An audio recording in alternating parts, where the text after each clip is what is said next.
Friend, YouTube video ভাইরালের জন্য এই ভিডিওতে আপনাকে 3টি উপায় বলবো। এর মধ্যে 2টি উপায়, সে আপনি নতুন ক্রিয়েটার হন বা পুরনো ক্রিয়েটার হন, অবশ্যই সবাইকে ফলো করতে হবে, নাহলে আপনার ভিডিও ভাইরাল করা অনেকটা কঠিন হয়ে যাবে। তা চলুন বন্ধু, প্রথম উপায়, আপনার ভিডিওর জন্য ভালো টাইটেল লিখতে হবে। দেখুন, একটি ভালো টাইটেল লেখার জন্য আপনি একটি কাজ করতে পারেন। টাইটেল সবসময় ছোট লিখবেন এবং সরল লিখবেন, এবং আপনার টাইটেলের মধ্যে ভিডিওতে যা দেখাবেন অবশ্যই ফুটিয়ে তুলবেন, এবং আপনার টাইটেলের জন্য একটি আকর্ষণ ছুঁড়ে দেবেন, অর্থাৎ একটি প্রশ্ন ছুঁড়ে দেবেন, যাতে অডিয়েন্স দেখে ক্লিক করে, তবেই ওই ভিডিও ভাইরাল হওয়ার সম্ভাবনা অনেকটা বাড়বে। দ্বিতীয় উপায়, অ্যাভারেজ ভিউ ডিউরেশন, অর্থাৎ আপনি যে ভিডিও বানাবেন অবশ্যই সেই ভিডিও যেন অডিয়েন্স বেশিক্ষণ দেখে।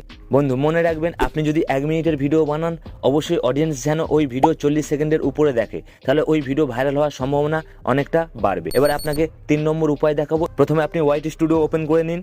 ওপেন করার পরে অ্যানালিটিক্স এই অপশানে আপনি চলে আসুন। আসার পরে টপ কন্টেন্ট এর উপরে আপনি ক্লিক করুন। কোন ভিডিওগুলো সবচেয়ে বেশি ভিউ আনছে এর উপরে আপনি